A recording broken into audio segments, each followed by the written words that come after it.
Hey, what's up, guys? It's your boy Patience once again. So I decided to come at you with something new today.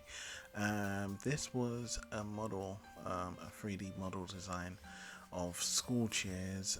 They're supposed to be futuristic chairs, as you know, from the 80s, supporting my work, my promo. But they're kind of like futuristic, etc. So these were another couple of chairs that I decided to model and prep for my promo. So I'm creating a classroom, but I didn't finish the classroom. But so long as I got the chairs out of the way and the desk, I felt pretty darn neat. And I got the desk, the chalkboard. So that's pretty darn smooth. So you can see me slightly modeling out a few things, resizing, reshaping, working within the 3D space for sure. And yeah, having quite the blast. So I decided to put this on a full speed. To cut a long story short, editing was a bit beyond me. Um, so I figured to go for the cheap budget way this time, but I won't make a common habit of it. But yeah, so this is how I go about that, and I'm hoping that I do get the full scale of my chairs. And sorry if we miss out on that, because I have got the video in a high speed dub. And yeah, but I've got the floor in place for the chair, and which wasn't there before. So school kids will be able to, push in and out of their chairs, but they won't be able to be so elaborate, as it were, with their chairs. Leave a messy classroom. It's almost a restrictive way of dodging seats out of their places, ensuring that they stay in the right place and keeping a nice and tidy, clean classroom, as it were. So that was the idea of creating these seats. I may slow the video down or elaborate on that on another upload. But this upload was just to physically show me working on the classroom as required, and ensuring that I had maneuverable seats, as you can see here.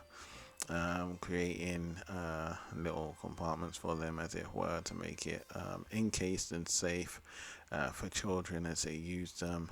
And the chairs can slide back and forth, and that would be about it. So yeah, so everything here was working and moving smoothly. Um, yeah, so here I decided to kind of ensure to clock my chairs, as it were, in order for my characters to be able to maneuver and do their stuff. So I believe this bit went quite smoothly. This was, I think, one of the first times me getting used to using the 3D platform at this moment. So there's obviously easier ways of approaching this, and at that time, for whatever reason, I chose not to use the easier method, which would have been obviously practically clamping the products together, um, ensure making it an underling, as it were, to this partition. But I didn't choose to take that route.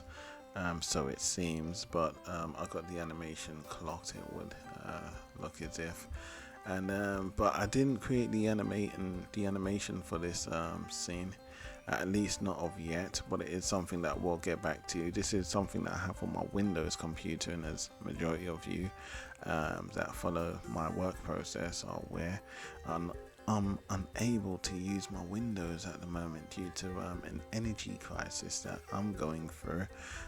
So once my budgeting standards have reached a point where I can comfortably,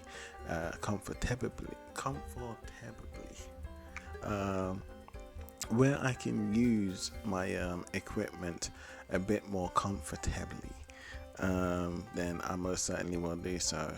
My brain's closing down now, so if you can forgive that. But yeah, so this is how I go about creating seats for my classrooms. This is actually for my promo, if I didn't say already. Um, and I hope to obviously create the classroom in the long run.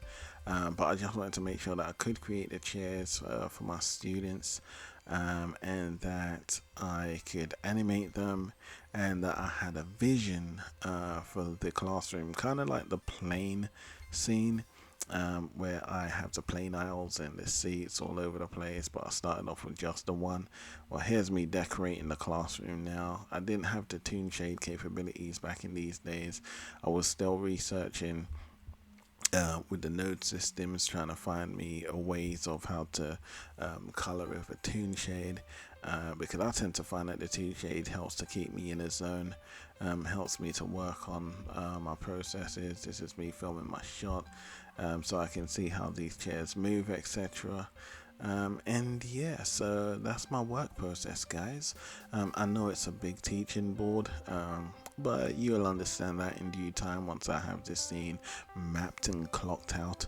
But at the time of me creating this scene,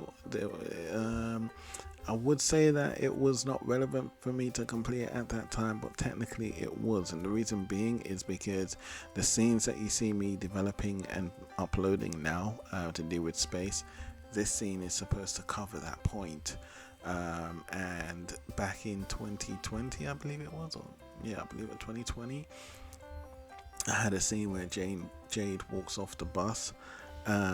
Well, that scene is supposed to lead into this scene here. So it's clips by clips.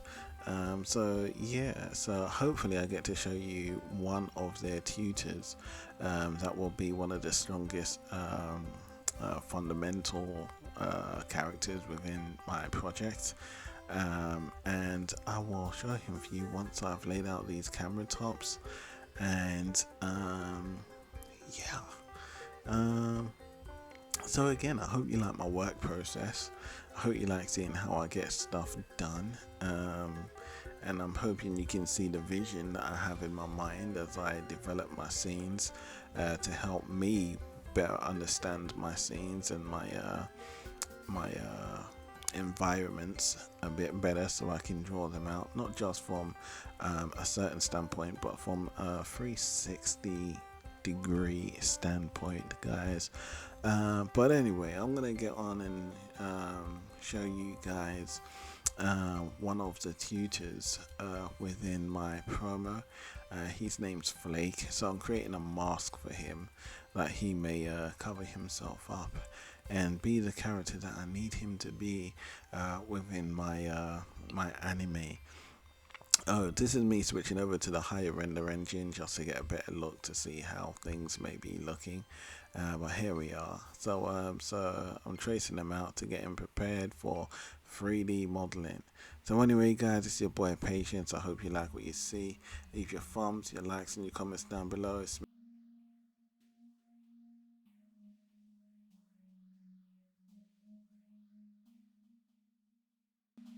Hard work, your boy. Hard work. He puts it